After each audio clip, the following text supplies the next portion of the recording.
Good evening, everyone. The regular meeting of Lakewood City Council for October 2nd, 2023 is hereby called to order. Please rise for the Pledge of Allegiance.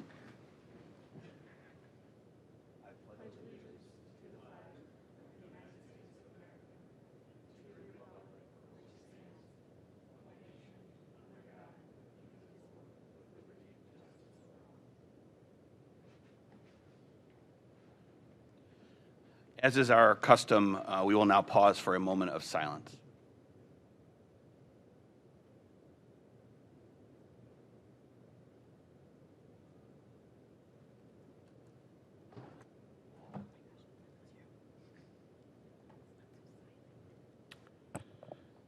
Madam Clerk. Madam Clerk, please call the roll. Baker. Here. Bullock. Here. Keppel. Here. Litton. Here. Marks. Rader. Here. Shackner. Here. Reading and disposal of the minutes of the regular meeting of council held September 18th, 2023. Move to dispose without the necessity of a reading. Second. Motion's been made and seconded. Any discussion? Hearing none. All those in favor? Aye. Opposed? And that motion passes. And with that, I'd like to move item 6, I believe, to the top of our agenda, our Beautiful Home Awards. Item 6, Beautiful Home Awards presented by Keep Lakewood Beautiful.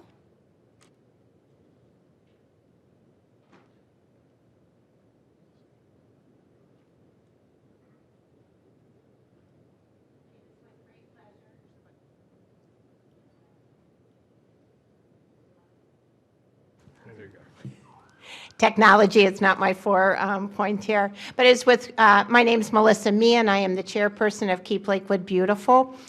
We are an organization that has been part of the city of Lakewood for, lots and lots of years. And our big programs that we do is we maintain the Adopt-A-Spot program, our Earth Day cleanup. We do the pop-up, pick-up, pour-ups every last Wednesday of the month.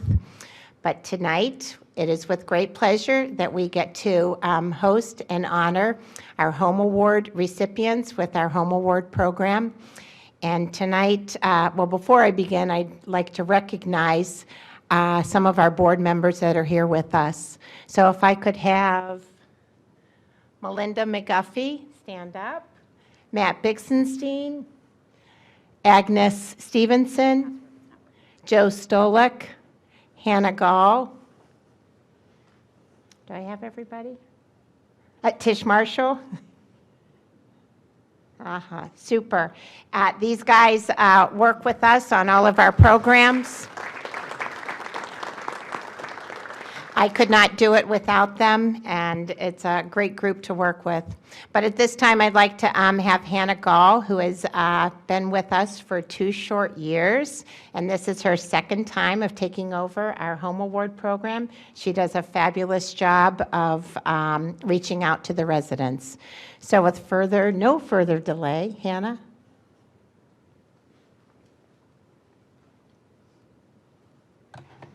Thank you, Melissa. Good evening, everyone.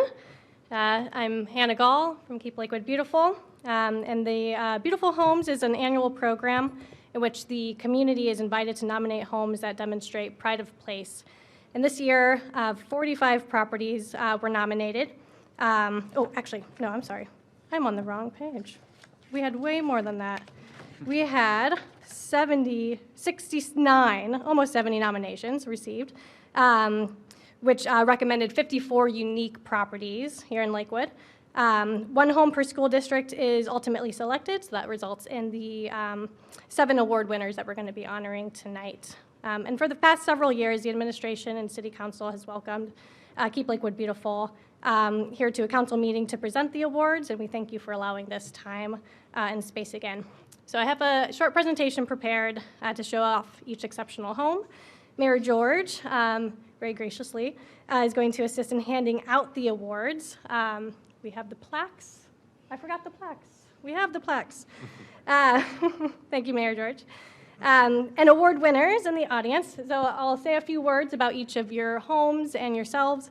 Afterwards, I'll invite you up to receive the plaque. And then please just stay close by. We'll try to take a group photo of everyone at the very end. So I usually do this presentation because I'm boring in alphabetical order by home address, but we're going to jump around tonight because we have little 4-month-old Hazel in the audience, and we want to make sure she gets home to bed. Justin Armberger and Carly Bartell have lived in their home at 1594 Waterbury Road for only 5 short years, but they have a lifetime of experience. Justin actually grew up working on his grandparents' 5-acre property in Vermillion and has professional experience also working for a landscaping magazine and as a floral designer. And for the tasks he hates the most, which are digging and deadheading, he has luckily found a fabulous partner in Carly who excels at them. They have loved watching their garden grow and the wildlife it attracts, and they want to remind neighbors that any buried box you find at your home is unfortunately more likely to be a previous family's favorite pet than hidden treasure. Congratulations to Justin and Carly.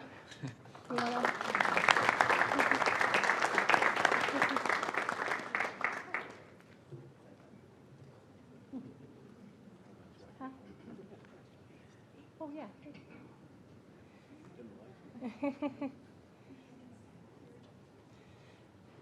All right, there we go. We can see the homes maybe a little bit better.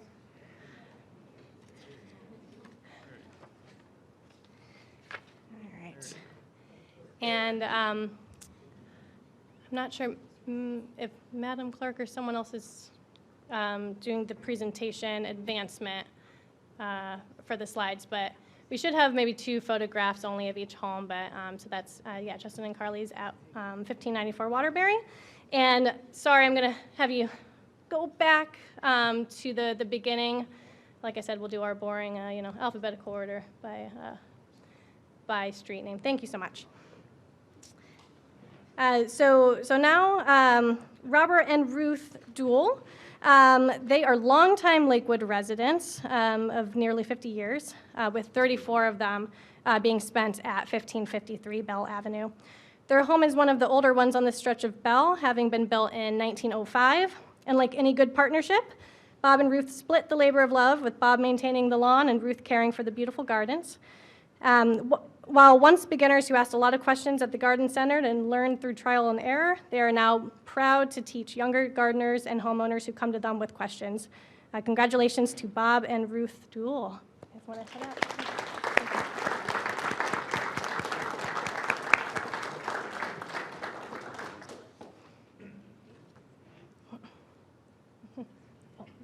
Matt's going to get a quick photo of you guys. Oh, sorry.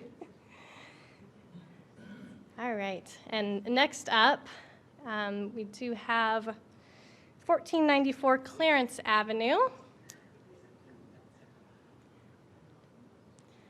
Typo. 1494 Clarence Avenue, which is the oldest of the 7 recognized homes today, having been built in 1900. The homeowner, Scott Wise, is a huge proponent of maintaining the original and unique character of Lakewood homes. There are a lot of very cool features to point out about this house, but I can't really do them all in such short remarks. But a couple include that there is an elevator. There are several stained glass and leaded windows and hand-carved alabaster chandeliers.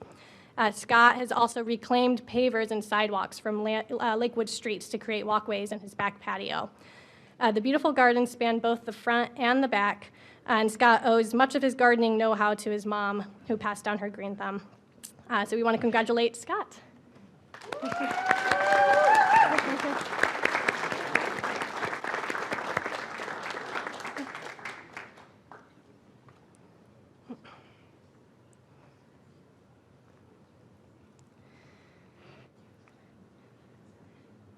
And can move on to the next. Ronald and Cynthia Ciancuti, 17823 Hillier Road. There we go. The Ciancutis have agriculture and gardening in their blood. They both come from multi-generational Italian farmers who imparted the wisdom of getting the right mix of soil as the base of any successful garden. While Ron predominantly takes care of the lawn, I feel like I have heard this many times with couples, seems to be the mix for a good marriage. I don't know. Ron predominantly takes care of the lawn. Cynthia is the gardener and likens her pops of color each season to painting a picture. The CNQDs have passed their love of gardening to their 5 children, who were all raised at this home, and 16 grandchildren. So they continue to impart their family's skills and heritage to the newest generations. And we want to congratulate Ron and Cynthia tonight. Congratulations.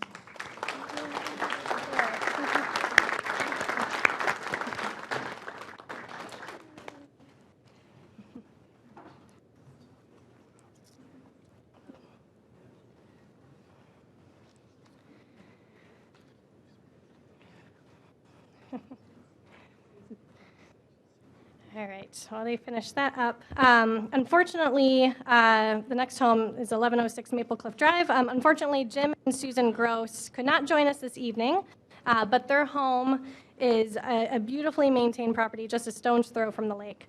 And like many others, Susan seems to have been born with a knack for gardening, probably owed to parents who, as she said, enlisted her to help while growing up at her own childhood home. Despite the complexities of maintaining such a beautiful garden, beautiful landscape, Susan's main words of advice are to keep it simple, enjoy the work, and to not do more than you can maintain. So we want to congratulate Jim and Susan, and we'll be sending their plaque to them. And unfortunately, I also don't think we have the Bowens in attendance unless...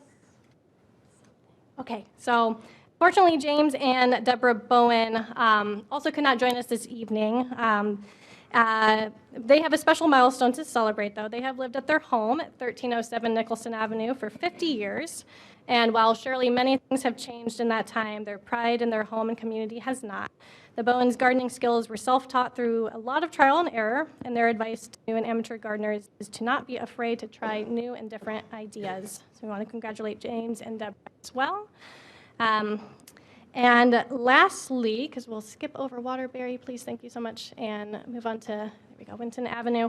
Lastly, we want to recognize Hope and Thomas Sullivan at 1457 Winton Avenue and the amazing transformation they have made on their home. We probably could have asked you for before photos. We probably could have. From what I've been told, they've spent the last 15 years really transforming this place. They purchased it as a foreclosure in 2018 in pretty rough shape. And as I said, they spent the last 15 years slowly and surely restoring the 1905 built home and restoring the property. Hope regularly takes inspiration from other Lakewood homes and gardens and has learned from trial and error. She uses flowers and plants as an artistic outlet and encourages other gardeners to be creative too. And we want to congratulate the Sullivans, very much deserved. Thank you both. Come on up.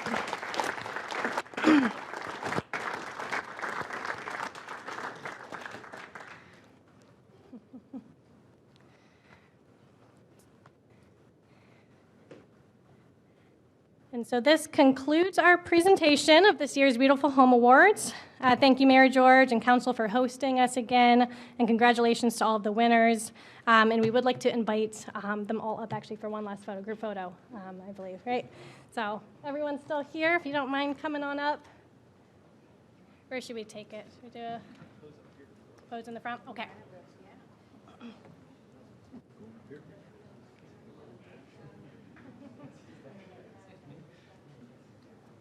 Yeah, lights, please.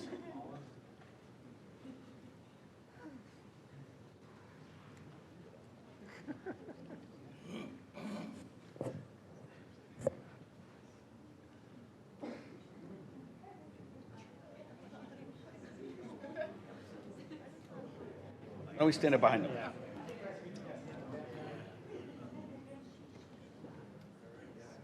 You don't have to stand in your seat.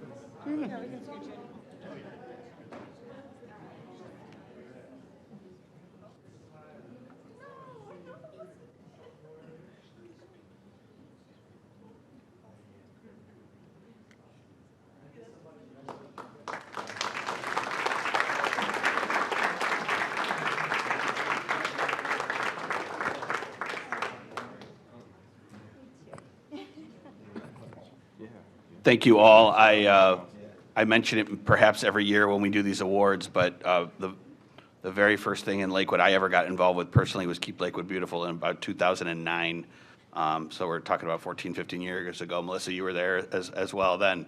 But I'm thankful that so many of the board members came too, because it speaks to your dedication, and it's a great way to get involved in the city. And who knows, you might end up on city council sometime later on. Lucky you. Okay, move to receive and file that report. Second. Motion's been made and seconded. Any discussion? Hearing none. All those in favor? Aye. Opposed? And that motion passes. And for all the awardees, please know it is not the least bit rude of you to step up and out if you'd like while we continue on the evening. You do not have to sit here for the duration of the meeting. It is perfectly fine. Have a wonderful night. But you can stay if you'd like, of course. I'm sorry, Madam Clerk, let's move item 8 next in our agenda.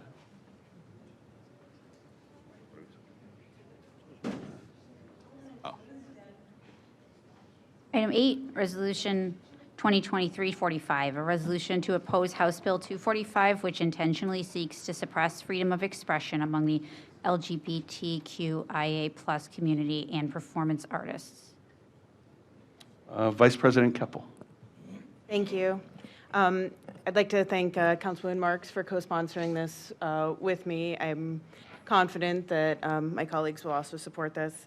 So this resolution is a little confusing. We're actually supporting a resolution to oppose legislation coming from the overreaching State House, which wants to legislate some of the right-wing extremists in the State House want to legislate how and where performers can perform and want to police gender expression.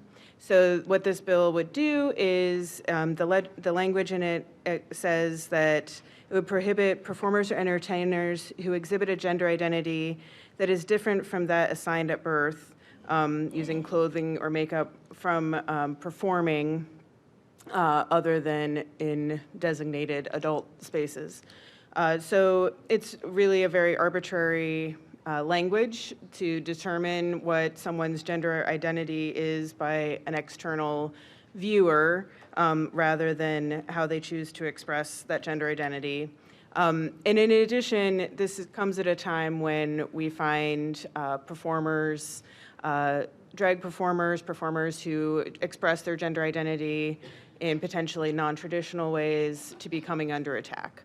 So sometimes we feel, or I feel up here, that when we do these resolutions that aren't actually changing laws, but are simply expressing our view and wanting to express that to our lawmakers at the State House, it can feel a little bit potentially performative. So sometimes I'm not sure, is this really worth it? Am I just preaching to the choir? But then I was at an event and I heard a drag performer implore people in positions such as ours to speak out and use our position of authority as we can to represent the people of Lakewood and say that there's no place for this in our community, that we support drag performers. Drag is not a crime. We support people to express their gender identity and gender expression in any way that they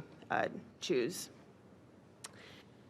So with that, I'm going to ask for the adoption of the resolution, and I'm not sure if Councilwoman Marks or others want to make remarks. Well, thank you, Councilwoman Keppel, for including me in this resolution. It's something that I feel very strongly and passionately about. Having been one of the introducers to Lakewood's Human Rights Ordinance, I can't believe that we've gone backwards rather than forward since that Human Rights Ordinance was passed. I think Lakewood is a very accepting community, a very liberal community, and I do believe that all people have a right to dress the way they feel comfortable, perform in ways that they feel comfortable, and not to feel threatened by our community. So I think having support of the drag performers is so important for us in the community. So I'm so happy to be co-sponsoring this resolution. It's very important for our community. So thank you, Councilwoman Keppel, for bringing this forward.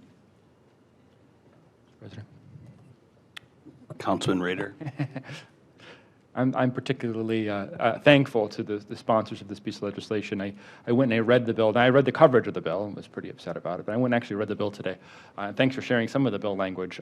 It is so broad. By the way, I totally agree for all the reasons. In addition, this bill is so broad that the way I read it, an individual who is assigned male at birth, as the bill reads, who decides to, who is a female, who goes and sings karaoke at O'Toole's could be charged with a felony if this passes. Like, this is absolutely not just an overreach, not insidious, it's not slow-moving, it's a direct attack on our trans members of our community, and I think it is absolutely right and appropriate for us to be standing out and protecting as best we can, those members of our community. So I, again, thank you guys, and implore that we all pass this legislation and do whatever we can in the future to stop these types of, horrific pieces of legislation from going forward. Councilman Schechner. Thank you, Mr. President. I just want to thank Councilmember Keppel and Marks for putting this forward. It's really, and I echo Councilwoman Keppel's statement. As people, they ask, why are you commenting on things like this? And it's important to know, for people to know that in this community that we have people's backs. And I mean, life's hard enough, and you're going to go out there and make it even harder for people just to live their lives. It's really unacceptable. And you're talking about what we're doing. Some people may criticize performative. This entire bill is performative. They're using definitions of obscene and sexually oriented material towards juveniles that to prove in a court would be immensely difficult to do and take a lot of resources. And I mean, there's a lot to talk about prurient interests, but it's not an easy standard to meet. This obsession of the General Assembly of reaching into other people's lives for some sort of fear-mongering that the whole world is changing in front of them is ridiculous. Either these people are the most impressionable people in the world, that they see something that is out of the ordinary or not used to, all of a sudden they're going to be converted. Heck, we took my daughter to drag story time during the Christmas time last year, and I mean, I could bet she just thought there was a woman on stage reading The Grinch. She doesn't. To say that these toddlers coming to these events are somehow stimulated sexually is gross, and to think of a kid in that way is gross, and that's what these General Assembly members are doing. Their mind is just always in the gutter. They can't appreciate things. So, again, thank you to the General Assembly. Just leave us alone, man. Just let us live our lives. Enough. Thank you. Thank you, other colleagues. I just wanted to say I nearly 8 years ago now joined with Councilwoman Marks on our human rights legislation that passed, 7.5 years ago or so or more. And I just want to say from all that I've learned over almost 8 years on council is that while it might feel like aspects of our state have regressed, Lakewood is not and will not. And I see that through the work of my colleagues here this evening. So thank you. Councilman Baker. Yeah, I'd just like to thank my colleagues for bringing this forward. And in addition to everything they said, it's just bad public policy. It's likely against the First Amendment of the Constitution as well. So I support this. Thank you for bringing it forward. Mr. Chair, Mr. President, Councilman Bullock. thank you for bringing forward legislation to support tolerance and inclusiveness. And as others have said, let people live their lives. And I think that's what people want, and that's what our community stands for. Thank you.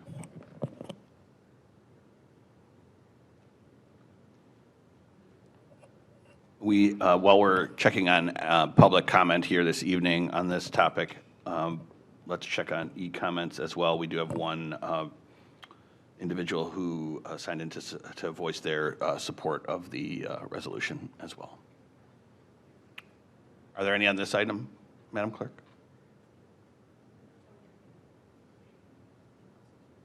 Okay. All right. Cindy Strabig of Ward 3.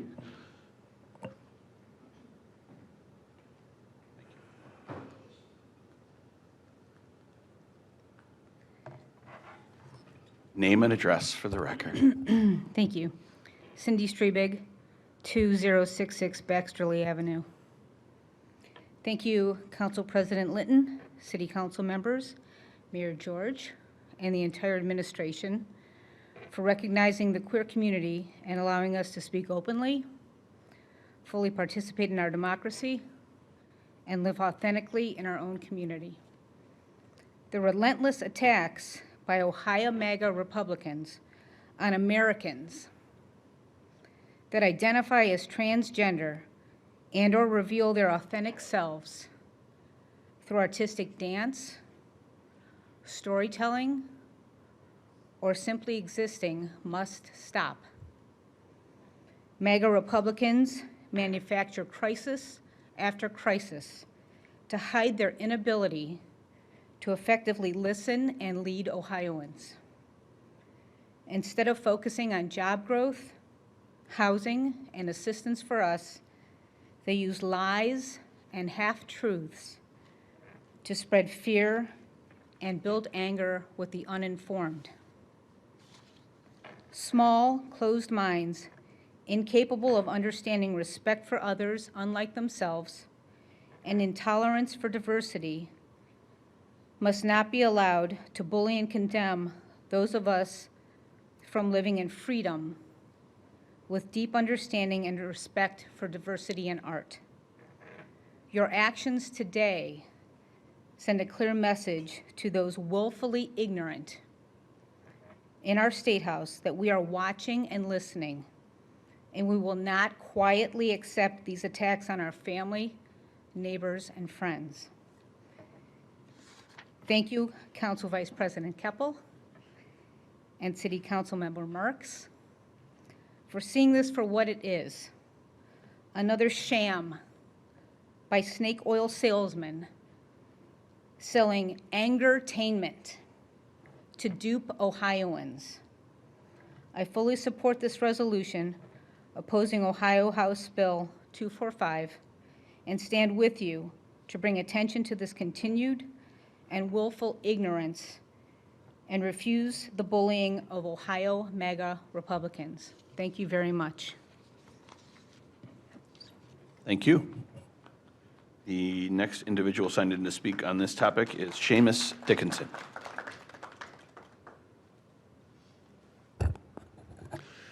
Good evening, City Council, Mayor George. My name is Seamus Dickinson. I am a drag performer.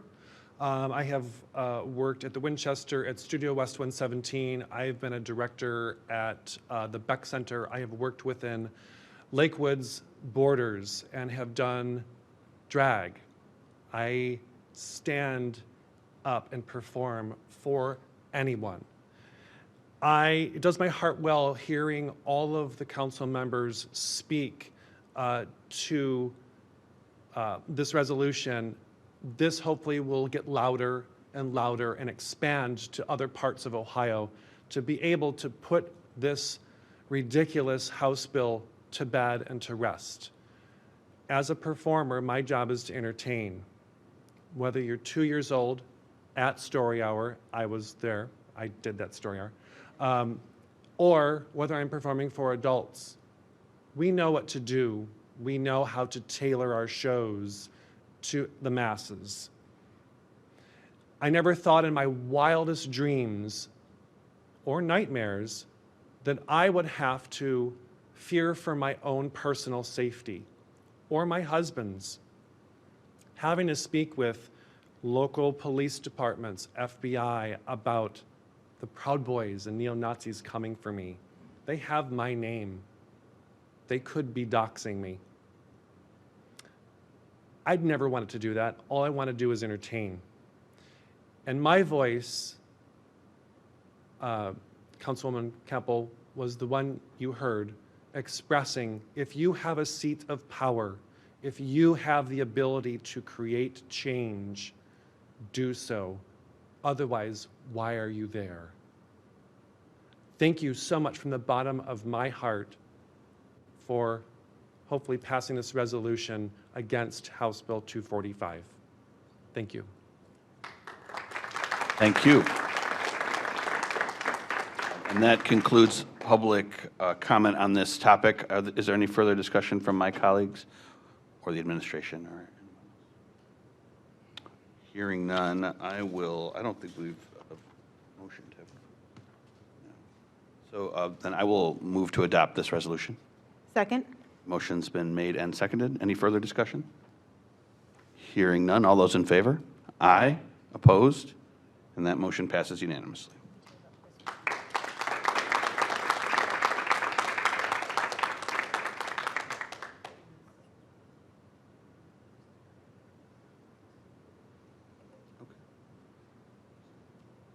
I mean, if you're here in support of this resolution, you want to come up for a picture, let's do it right over here, okay? Everybody, come on, everybody.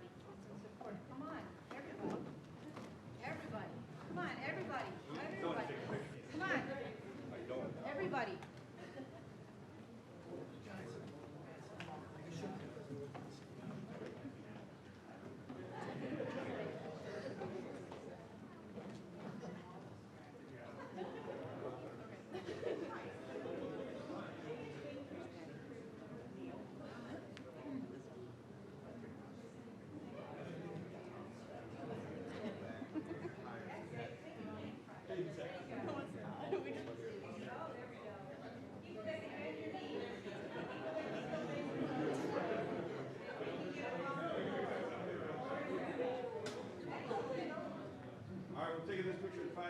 All right, one, yeah. All right, smile, everyone. 1, 2, 3. All right, there we go.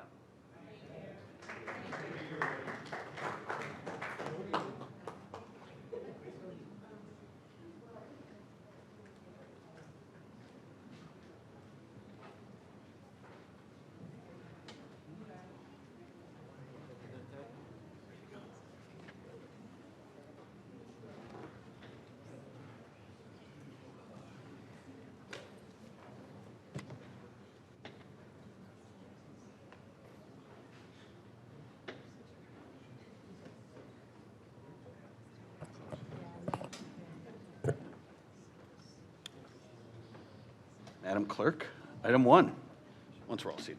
Sorry. Item 1, report from Finance Committee meeting regarding meeting held September 25th, 2023. Chairperson Schechner. Oh, that's it. 5 minutes are up, sorry. Yeah, sorry. Thank you, President Lennon. So last week, all right. Last week, was it last week? It was last week. Okay, I'm second guessing myself. We did have a Finance Committee meeting. The main thrust of that meeting was to go over council's budget priorities and also have participation from the public for our residents to share what they would like to see prioritized in the 2024 budget. From the residents, we heard from one woman wanted the Birdtown parking lot, which is a city-owned parcel of the northwest corner of Madison and Newman, be converted into a 30-space parking lot. So that was brought to our attention. I know that Councilmember Marks has been working on that too, and that has been in her sights. The city did previously have that on the capital improvement plan, but was holding it due to budget. But now that we do have some ARPA funds and maybe in the next round, that could be something that we could dedicate money to, and it was also put on the administration's radar to possibly prioritize that in the next year's budget. Next, we heard from a LASWAP member, Ms. Black-Lasher, about an animal shelter operations manager for what's going to be the newly remodeled and built Lakewood Animal Shelter, to have someone dedicated to the operations of the shelter. I believe we heard several council members support that. So it was good that Ms. Black-Lasher did come and bring that to everybody's attention. So we know that is a priority for residents in the community. We also had Mr. Knoll, who spoke at a previous meeting, come through and talk about a city flag design initiative where we would create a process to design a city flag. He estimated a draft budget about $4,000. I know I expressed support, Mr. Marks expressed support. I know Mr. Rader has expressed support in the past for that. And then the Lakewood Park tennis courts, we had several residents that did public e-comment and showed up and presented about how they would like to see the tennis courts at Lakewood Park be remodeled, because the existing flex court surface is over 15 years old and showing its wear, not really that conducive to competitive play. So that was brought to the attention of the administration, and that Lakewood Park is in the capital improvement plan, and that is something for both council and the administration to look into, dedicating money specifically for the tennis courts. We also had council talk about some of their priorities of what they would like to see in the upcoming budget. I mentioned that at Wager Park, there's these that I would like to see at least priced out, an ADA accessible bathroom trailer for Wager Park. There's currently no bathrooms at that park, and I noticed when I was walking around Public Square this summer that those type of facilities were made available.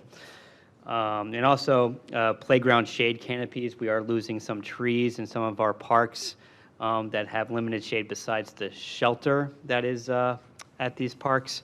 So I would just like the city to take a look and price those out to see if those could be included in the next budget. Councilmember Keppel had a whole list, because she's very organized and usually does have a list of things to talk about. Those included, without going into too much detail, was to implement the ADA transition task plan from the task force. She also agreed with the hiring of an animal shelter operations manager, support for urban forestry initiatives and climate action plan, increase Wi-Fi in the parks, expand broadband, and add protected bike lanes, potentially along the railroad tracks. Mr. Rader spoke of operationalizing the climate action plan, hire a consultant or a new city employee to guide the implementation of that plan, purchase new, and a priority for him, Lakewood Fire Department water rescue craft, because ours is 10 years old currently, and as mentioned, is usually the first out there on the lake when there's a call. And also to replace old Lakewood Fire Department extraction equipment with new electric battery-powered equipment, and invest in the city flag design process.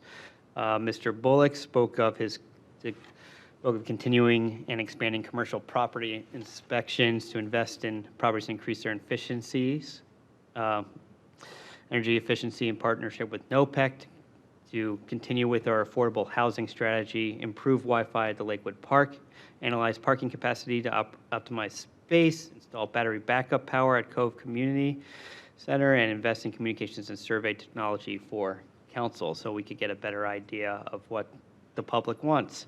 And Councilmember Baker talked about investing in improvements at Niagara Park as outlined in the capital improvement plan to invest further in traffic calming measures, which is a very important issue for Mr. Baker.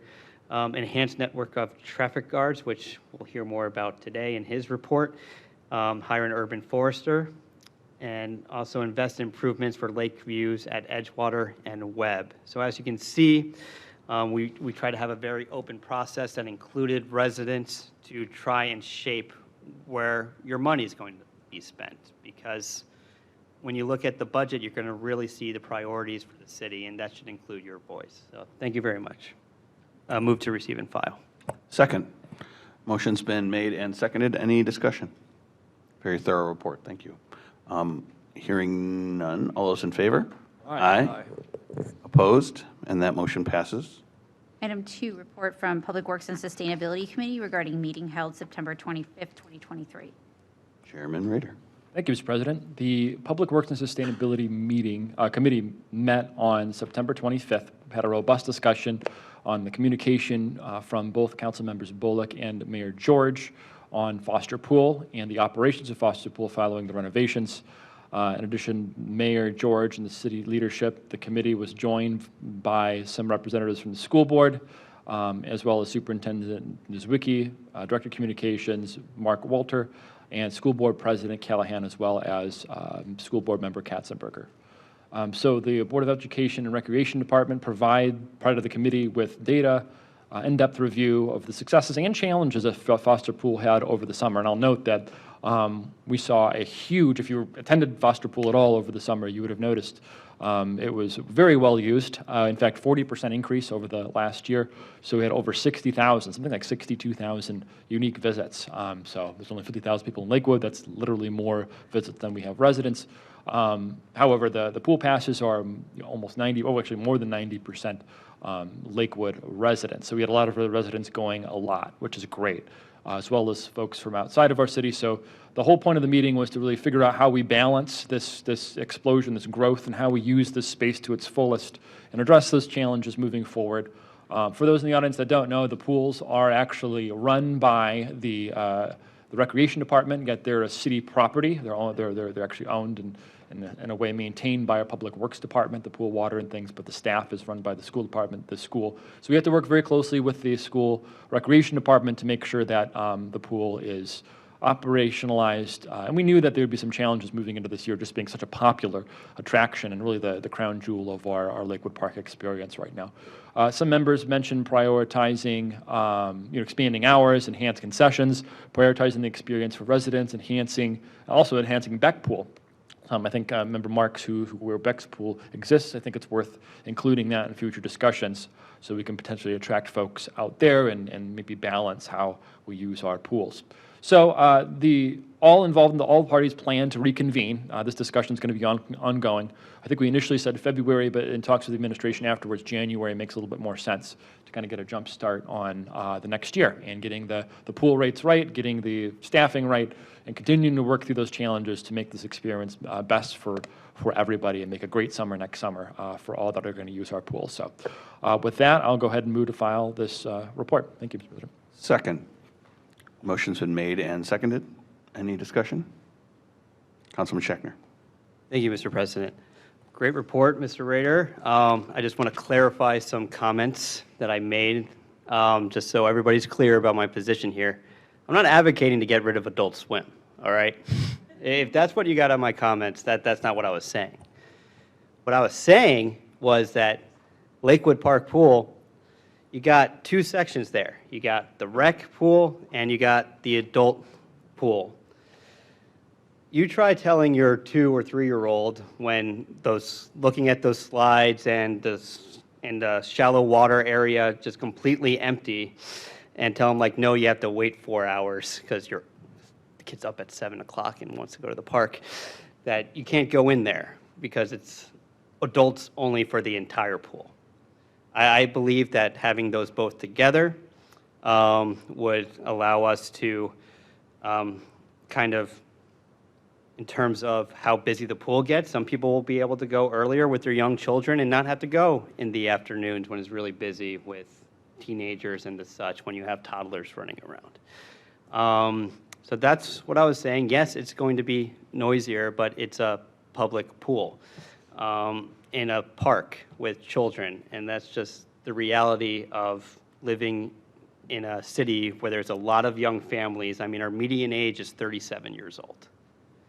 We want to keep families here. We sacrifice a lot sometimes. We don't have huge yards or huge houses that we can entertain our kids in the summer for hours until noon when the pool opens. We have to make sure that our amenities are available for everybody. And by making that certain amenity also available for young children and their families during that time would add to that. So that's my stance. Thank you. Thank you. Mr. President, I got a correction. Okay. I apologize. Thank you, Mr. President. I mentioned this is a communication from Mr. Bullock. It's actually a communication from Mr. Baker and the mayor. So to make sure the record reflects, it's a lot of work, but particularly on the administration's part, by the way. I know the work that you put into working with the school district to get this right, it is a lot of work. So I want to thank you for that, and thank Mr. Baker for really bringing us to getting council involved earlier. And also Mr. Bullock had many great comments and thoughts. Like all of council has been very engaged in the pool discussions, both with the build out of the pool, but as well as administration. So just wanted to make that note. Thank you, Mr. President. Thank you. On the motion to receive and file that report, any further discussion? Hearing none. All those in favor? Aye. Aye. Opposed? And that motion passes.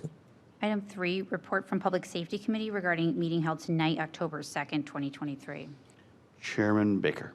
Thank you, Mr. President. Yeah, we had a meeting earlier this evening of the Public Safety Committee to discuss in particular an ordinance to amend Section 13505 traffic guards of the codified ordinances. Right now, it's the only part of the code that we're aware of that caps the amount of employees for a particular job.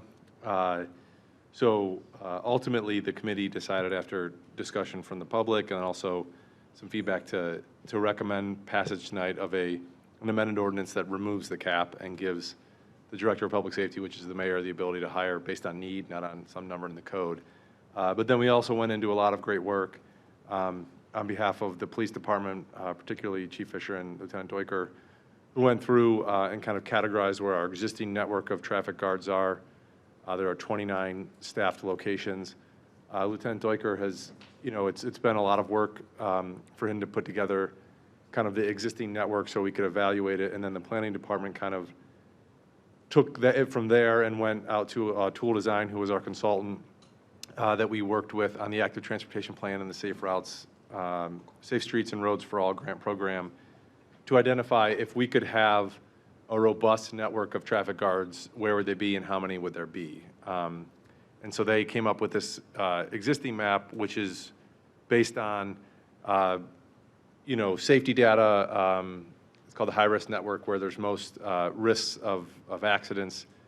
So this doesn't necessarily mean that this is where every traffic guard is going to be in the future, but it just kind of shows the process by which the administration has done a great job working with the school district and council to kind of come up with this. Also, Mark Walter was here, Director of Community, I think, Outreach or Community something at the school district, and gave his input also as a former principal for the middle school and the high school.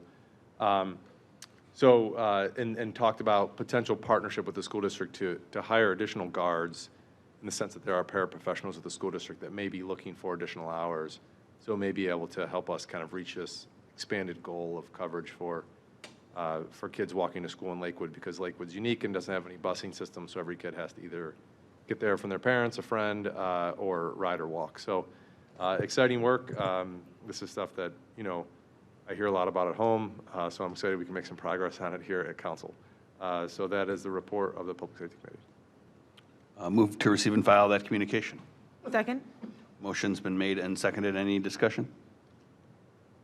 Just want to say that we've had, 3 straight committee reports that showing, I think, the robust work of council that happens in committee. Doesn't always happen up here at our full council meetings, but oftentimes in the committee, in the committees of our council. On that motion, all those in favor? Aye. Opposed? And that motion passes. Item 4, ordinance 17, 2023, an ordinance amending section 13505 traffic guards of the codified ordinances for the purpose of allowing the mayor as director of public safety to hire more traffic guards. Move to substitute. Second? Motion's been made and seconded. Any discussion? Hearing none, Madam Clerk, please call the roll. Baker. Yes. Bullock. Yes. Keppel. Yes. Litton. Yes. Marks. Rader. Shackner. Yes. And that motion passes. Move to adopt. Second? Motion's been made and seconded. Any discussion? Mr. President, Councilman Bullock. I want to acknowledge the hard work of the committee and the author of the legislation, Councilman Baker, for working on this diligently for more than a month, and the administration as well, in good partnership here. And we even had a representative of the Board of Education at the committee hearing today. So thanks to all for taking a fresh look at something that's not new at all to the city, but sometimes we find that our practices need fresh set of eyes, and really, I think it was the number of residents who are walking in a practical sense to school every day who brought this to our attention. To me, that's good work by the city, because we want to be responsive to the public. We want to challenge ourselves to always make improvements incrementally. I know that we're not out of the woods yet, because we've got to figure out how to find personnel and afford them, but we're on the right track here. So I look forward to supporting this tonight. Thanks. Thank you. No, we'll do a lot of things through our council meeting this evening. This may be the the thing that is done that causes the most additional safety for residents of Lakewood potentially. So I appreciate all the work of Councilman Baker and the administration to make this happen. On that motion to adopt, any further discussion? Right then, Madam Clerk. Baker? Yes. Block? Yes. Keppel? Yes. Litton? Yes. Marks? Yes. Rader? Yes. Shackner? Yes. And that motion passes. Item 5, ordinance 2023. An ordinance to take effect immediately, authorizing and directing the Director of Planning Development or the mayor to enter into an agreement with a licensed real estate broker to market for sale various real properties pursuant to Section 15507 of the codified ordinances. Move to defer. Second? Motion's been made and seconded. Any discussion? Hearing none. All those in favor? Aye. Opposed? And that motion passes.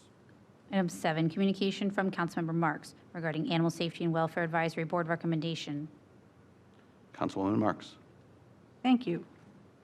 Dear colleagues, as council liaison to the Lakewood Animal Safety and Welfare Advisory Board, I appreciate the commitment and hard work of our volunteer members to ensure the safety of our community and the welfare of its animals. Because council and the mayor take time to vet the most experienced and passionate volunteers to serve on this board, I am always willing to take seriously their recommendations. In anticipation of the upcoming construction of a new animal shelter, LSWAB voted unanimously to recommend that the city consider hiring a shelter operations manager for the new Lakewood Animal Shelter, as described in the attached document. I would like council to consider and discuss this recommendation. Please refer this communication and its attachment to a committee of council's choosing for further discussion. Thank you. Thank you. And I'm just thinking out loud here, to be frank. I would think finance would make sense, just given the budget headcount nature of what you're suggesting, Councilwoman, unless there's any other suggestions that you have. Whatever you feel. Okay. Councilman Schaefer, how do you feel about that? There's nothing on their docket anyway, so. Anything going on? Well, it's either public safety or finance. I'll go, if there's any motions out there where to refer it. Mr. I'm indifferent. Yes. Vice President Keppel. Well, since I would suggest that this maybe goes to committee of the whole. Currently, this type of work is done by employees who are supervised from under public safety, but the recommendation is a little bit different. It also goes into finance, so it kind of crosses over multiple things. And animals being of particular interest to residents, I would consider making it go to committee of the whole. Okay. Appreciate that recommendation. Plus, I chair that committee. So I will move to refer this communication to committee of the whole. Second. Motion's been made and seconded. Any further discussion? Though I appreciate all the suggestions. Hearing none. All those in favor? Aye. Aye. Opposed? And that motion passes. Item 9, communication from Vice President Keppel regarding American Rescue Plan projects, Young Filmmakers Academy. Vice President Keppel.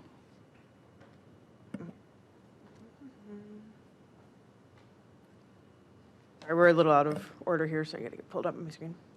Dear colleagues, the Young Filmmakers Academy, a nonprofit 501c3 located on the border of Lakewood's Ward 3 and Ward 4, actually right across the street from us, was founded in 2017 and created on the principles of creativity, inclusion, diversity, and teamwork. YFA is dedicated to offering a safe, structured environment where aspiring young artists can learn to express themselves, meet like-minded friends, have fun, and feel comfortable. Studies have shown that such positive, interest-based social engagement with peers and adult role models helps teens build resiliency and avoid negative behaviors. As we discussed when allocating American Rescue Plan Act funds to the Beck Center for the Arts, organizations offering live classes and performances experienced disproportionate and significant reductions in revenues due to the COVID-19 health emergency. Like the Beck Center, the Young Filmmakers Academy has historically relied on tuition and ticket sales to offset the cost of their program, although this is changing. But the 2023 interim final rule provides municipalities like Lakewood with guidance on ARPA expenditures and specifically identifies as an eligible use in Section 35.6 assistance to nonprofit organizations, including loans or grants to mitigate financial hardship such as decline in revenues. the comparison of YFA's pre-COVID-19 2019 camp and classes admission sales to those of 2020 demonstrates just such a financial hardship. Despite this hardship, Young Filmmakers Academy continues to strive to reduce costs to participating families and to continue to provide quality arts education and essential out-of-school time support to teens on Lakewood's east side. I respectfully request that this communication and the following resolution be referred to Committee of the Whole so that council members with remaining individual ARPA funds may join me in considering YFA's request for relief from pandemic-related financial hardship. And I'll just add that additional information was emailed to council members today for review at that committee meeting. Move to receive and file this, or move to refer this communication to Committee of the Whole. That's fine, too. Second. Motion's been made and seconded. Discussion? Thank you, Mr. Councilman President. Rader. I just wanted to make council aware I'm on the board of this organization, and I'll be abstaining from, though I don't believe there's any direct, I'm a volunteer member of the board, any direct conflict of interest. For the appearance of a conflict of interest, I'll be abstaining from all voting relating to this item. Thank you. Thank you, and understood. We do have one individual signed in for public comment on this topic, and that person is naturally Eric Swinderman.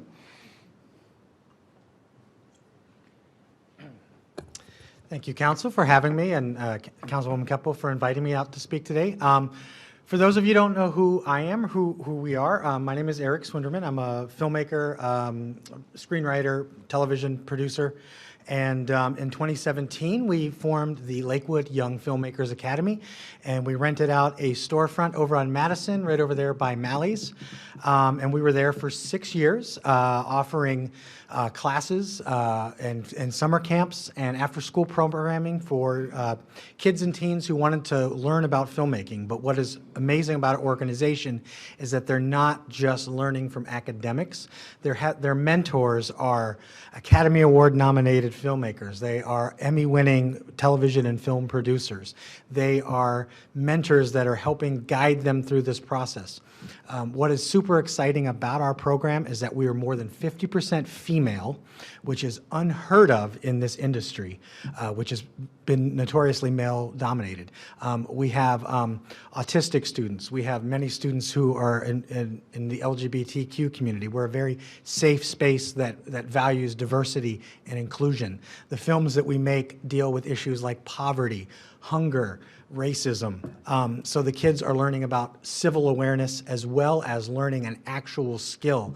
Of our students that have come through our program and have since graduated from high school, 6 or 7 students have gone off to film school and have noted that we are a huge reason for them getting accepted. One of our students got into the Tisch Film School in NYU, the hardest university to get into or college to get into in the United States, and she's thriving there and often cites her experience with us.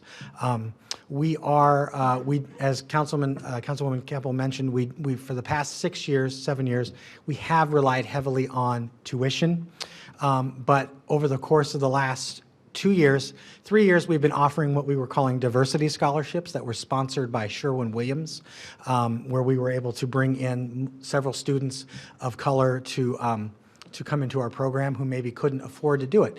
We recognize that our program is although one of the cheapest in the country of its nature, it's still not a small amount at about $1,200 for the summer. So that is when we made the decision this year after our last summer camp, which just finished up in August, to begin the process of offering our program 100% free of charge to any student who wants to take the program.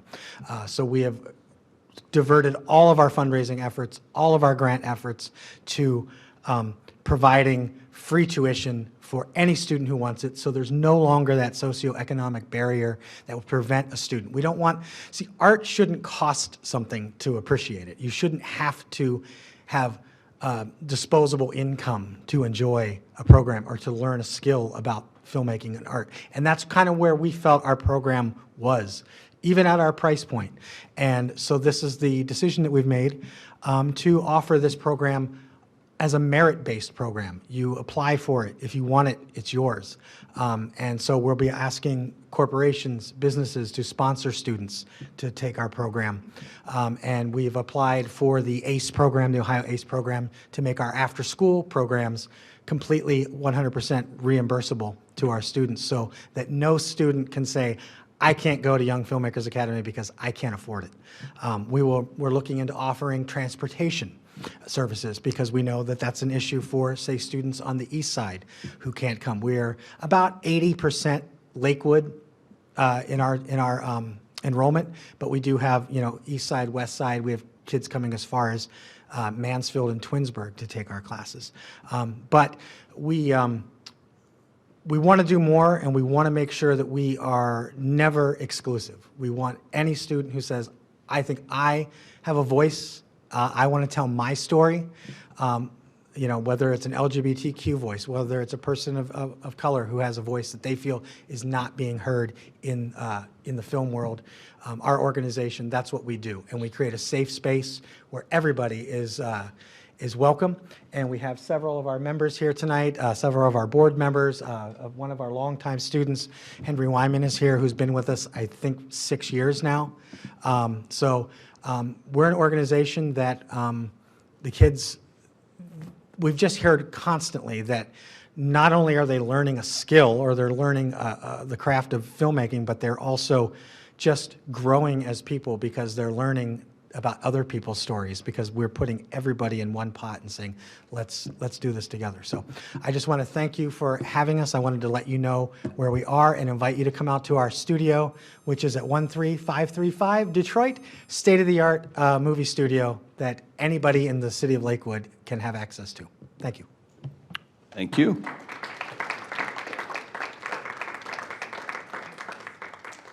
We are on the motion to refer to Committee of the Whole. Is there any further discussion from my colleagues? I'll just say I appreciate this coming to the fore as well, and thank you to Vice President Keppel for making it happen, especially as a father who shipped his son to Chicago for film school. So, thank you. All right. Hearing no further discussion, all those in favor? Aye. Opposed? And that motion passes. Item 10, Resolution 2023-48, a resolution to take effect immediately authorizing and directing the mayor and/or director of finance or director of law to allocate and expend blank amount of American Rescue Plan Act funds to the Young Filmmakers Academy to facilitate nonprofit support. Move to refer to Committee of the Whole. Second? Motion's been made and seconded. Any discussion? Hearing none. All those in favor? Aye. Opposed? And that motion passes. Item 11, communication from Director Gordon regarding council resolution request for a permanent utility easement at 13425 Detroit Avenue. Director Gordon. Thank you. Dear President Litton and members of City Council, attached to the permanent utility easement agreement, sketch, and legal descriptions needed for the proposed Lewis Drive Sewer and Pavement Improvement Project. The existing easement for the property does not align with the existing sewer configuration.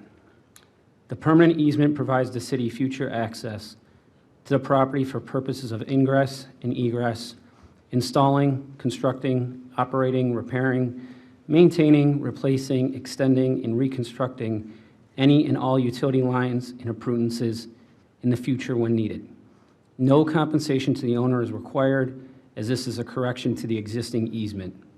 I request that council approve the attached resolution and easement such that the city may proceed with this much-needed project.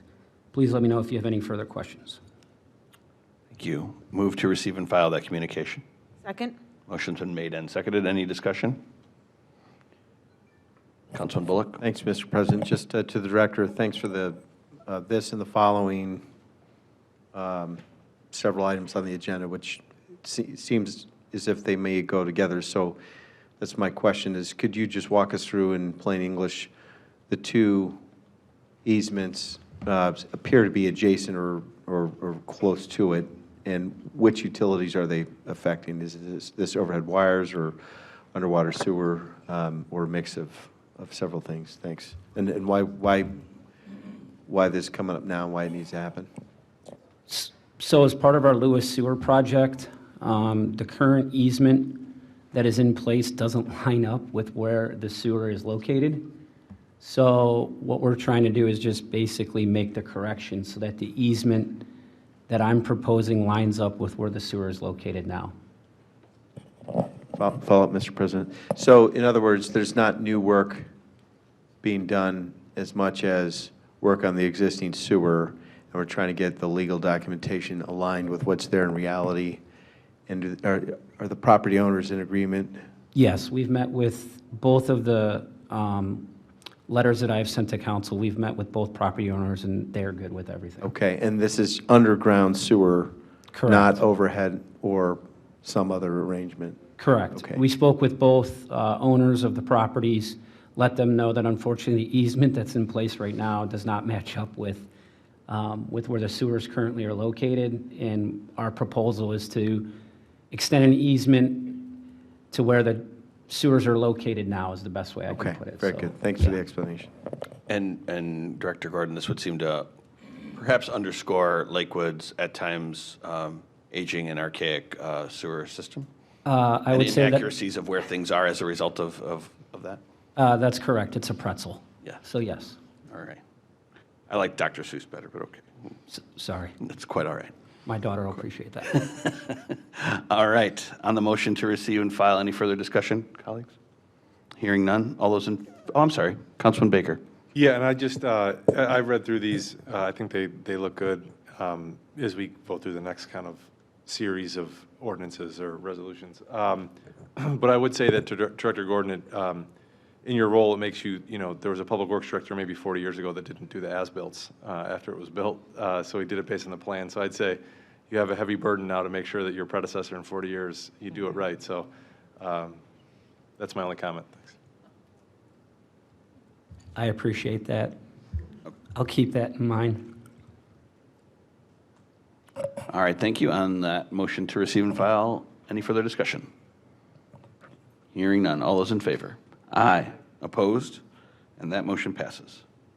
Item 12, Resolution 2023-46, a resolution to take effect immediately authorizing the mayor to enter into a permanent utility easement agreement with O'Leary Investments LLC governing the rights of the parties relative to a parcel located at 13425 Detroit, which grants the city of Lakewood access to the parcel for construction and ongoing maintenance of utility lines. Second. Oops. I'll say. Director, I'm of a mind to recommend adopting tonight unless there's any reason we ought to discuss it any further than we already have. I'm good with that. I would propose one change. Can we make sure it would be the city engineer that would be entering into this agreement? Okay. Where is it, do we know where it states that? I don't know if I, In some of the previous easement agreements, we've allowed the city engineer to generate the agreement and sign off on it. okay. Right, so, and this is a Law Director Vargo question, then I presume we can just, as Vice President Keppel just suggested, adjust Section 1 to say the mayor or designee? Yes, thank you, Council President, that works. Same page. All right. Well, then, I will move to, I'll move to amend the resolution to, in Section 1, state that the mayor or designee is hereby authorized. Second? Motion's been made and seconded. Any discussion? Particularly from my attorney friends on council? Okay. Hearing none, all those in favor? Aye. Opposed? And that motion passes. So I'll move to substitute then. Second? Motion's been made and seconded. Any discussion? Hearing none, Madam Clerk. Baker? Yes. Bullock? Yes. Keppel? Yes. Litton? Yes. Marks? Yes. Rader? Yes. Schachner? And that motion passes. Move to adopt. Second? Motion's been made and seconded. Any discussion? Hearing none, Madam Clerk. Baker? Yes. Bullock? Yes. Keppel? Yes. Litton? Yes. Marks? Rader? Schachner? Yes. And that motion passes. Item 13, communication from Director Gordon regarding council resolution request for permanent utility easement 1416 Lewis Drive. Director Gordon. Thank you. Very polite. Dear President Linton and members of City Council, attached is the permanent utility easement agreement sketch and legal descriptions needed for the proposed Lewis Drive sewer and pavement improvement project. The existing easement for the property does not align with the existing sewer configuration. The permanent easement provides the city future access to the property for purposes of ingress and egress, installing, constructing, operating, repairing, maintaining, replacing, extending, and reconstructing any and all utility lines and appurtenances in the future when needed. No compensation to the owner is required, as this is a correction to the existing easement. I request the council approve the attached resolution and easement such that the city may proceed with this much-needed project. Please let me know if you have any further questions. Thank you. Move to receive and file. Second? Motion's been made and seconded. Any discussion? Will we need to make the same adjustment on the resolution to follow as in the previous? Please. Okay. Thank you. All right, on the motion to receive and file, all those in favor? Aye. Opposed? And that motion passes. Item 14, Resolution 2023-47, a resolution to take effect immediately authorizing the mayor to enter into a permanent utility easement agreement with Lewis Lakewood LLC, governing the rights of the parties relative to a parcel located at 1416 Lewis Drive, which grants the city of Lakewood access to the parcel for construction and ongoing maintenance of utility lines. Move to amend this resolution in Section 1 to state the mayor or designee is hereby authorized. Second? Motion's been made and seconded. Any discussion? Hearing none. All those in favor? Aye. Opposed? And that motion passes. Move to substitute. Second? Motion's been made and seconded. Any discussion? Hearing none. Madam Clerk? Baker? Yes. Bullock? Yes. Keppel? Yes. Litton? Yes. Marks? Rader? Yes. Schachner? Yes. And that motion passes. Move to adopt. Second? Motion's been made and seconded. Any discussion? Hearing none. Madam Clerk? Baker? Yes. Bullock? Yes. Keppel? Yes. Litton? Yes. Marks? Rader? Yes. Schachner? Yes. And that motion passes. Item 15. And if I may, just for the sake of our audience, the reason we have to do that so many times with so many roll call votes is because we're changing something on the floor, and we want to make sure we know everybody's vote and that everybody is in alignment or in agreement on something such as that, where we're changing actual resolutions on the floor. Thank you. Item 15, communication from Director Barry regarding the juvenile diversion program. Director Barry. Thank you, President Litton.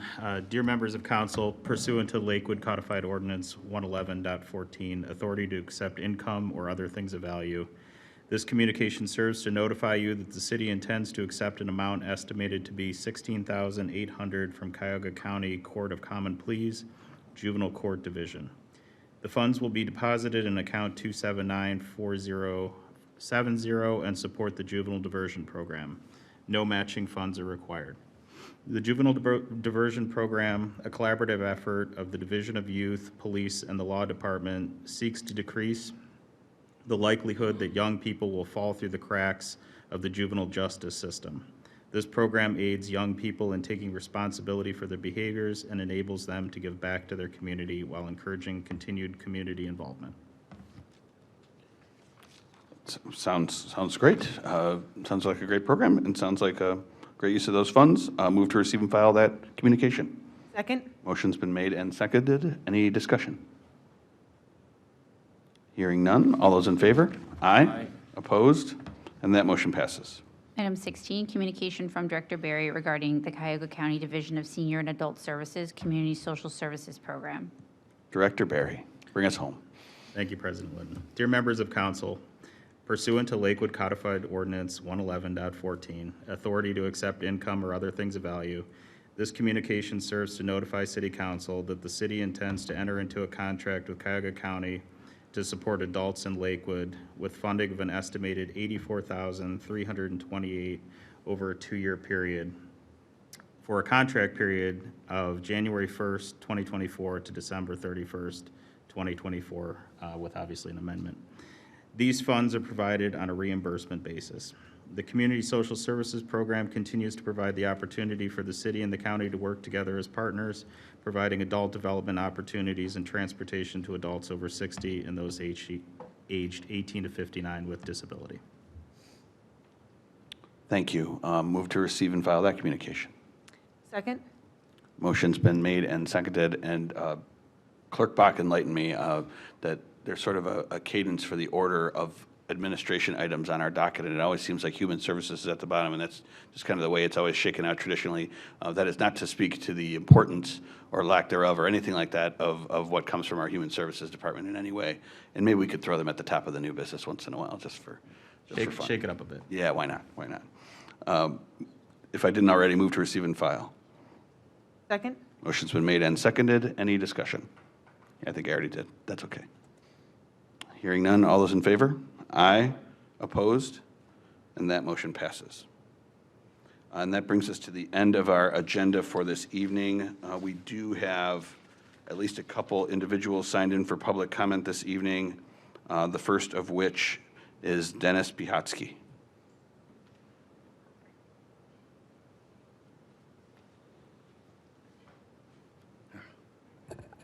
Good evening, everyone. I'm here to talk about Raising Cane's. My apologies, and you've been here before. Please state your name and address for the record. Oh, sure. Dennis Pahotsky at 1430 Park Haven Row. Thank you. Which happens to be right next door to Raising Cane's. For a couple of years, we've had one problem after another with Raising Cane's. And I know, and I'm sure the chief knows, the police have been called to that location several times. Just to give you an idea of what's going on, a couple of weeks ago at 11:45 at midnight on a Saturday night, a gentleman pulled up in his car, pulled out a set of drums, set them up in the middle of the parking lot and started playing the drums for a couple of ladies. This was well past curfew, and I went over there and talked to him, and before it was over with, he packed them up and took off. I called the manager at Raising Cane's, and I told him what was going on. He said, "You have the wrong location." I said, "Is this Lakewood?" He said, "Yes, it is." I said, "Then I don't have the wrong location." Another instance where a gentleman was revving his engines at 10:30 at night during the week, and I had to confront him, and he stopped. There were many more instances, including the emptying of dumpsters at 5 after 7, 6:30, 6:45. We thought that issue was taken care of a year ago. It has not. It continues. More of what's going on. The trash problem, since we live right behind them, that is, there's a brick wall. There's a space of about roughly 6 feet, maybe 8, and our fence. There is trash that is back there on that lawn, which is Raising Cane property. It's been there for 6 months, and I am not exaggerating. This constantly goes on with this kind of thing. Now we have trash going up our street, all the way to the end of the street from Raising Cane. The trash barrel that we had to fight for in the first place was put by the end of the driveway. And it gets so full that people just throw rubbish on the ground next to the can, thinking that Raising Cane will take care of it, and they do not. We have to pick it all up on our street. This has been going on for quite a few years here, since they started. There's constant noise. They have people coming in at night.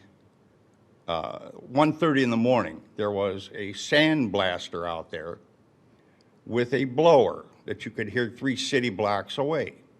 Nothing was done about that. They have deliveries, 6:30, 7 o'clock in the morning, semis come in. Wakes up half the neighborhood, of course. Nothing's done about that. Other things that have gone on is just incredible. And then the construction of Raising Cane's back driveway has caused nothing but grief. I have personally witnessed people almost getting hit on numerous occasions because they have a stop sign with the combination no left turn sign, but it is on Get-Go's property, and correct me if I'm wrong, Chief, that's not enforceable. There's no point in having the sign there. People run the stop sign. I've almost been broadsided myself. It was very close. If I didn't swerve fast enough, I would have been hit. These people come flying through there. They turn left to turn right to go into their back driveway. Nothing has ever been done about that. In fact, Raising Cane's refuses to do anything about that. And people are, and again, correct me if I'm wrong, Chief, when you circumvent an intersection to get to another destination by cutting through somebody's private property, that is a traffic violation, is it not? I've never seen anyone ticketed. In all fairness, I know you have a lot to do. Your police department has a lot to do. But this goes on constantly. And people they come down Bunce, they race through Get-Go to hurry up and get them in the back driveway of Raising Cane. And it's just been nothing but trouble with these people. I have contacted the headquarters 3 times in the last 2 weeks. I was guaranteed I would be given a call back. Nobody ever called back, not once. And what we on Parkhaven Row, and they made me the captain of the security and safety, thank you, Parkhaven Row, as well as Robinwood, I'm okay, would like to know why the city cannot move that stop sign and no left turn sign onto city property, so that if people do make a left turn or run that stop sign, tickets can be issued and fines can be levied. And to that extent, I'm hoping we get an answer tonight on that one. The other question I have was, besides Raising Cane, was I noticed that a lot of streets have been getting paved, side streets, which is great. But Bunce has been left alone since we've been in our house over 20 years. It hasn't been paved. Now, what do visitors think of this when they exit the highway, go up Bunce to come into Lakewood, and it's like driving on the moon half the time?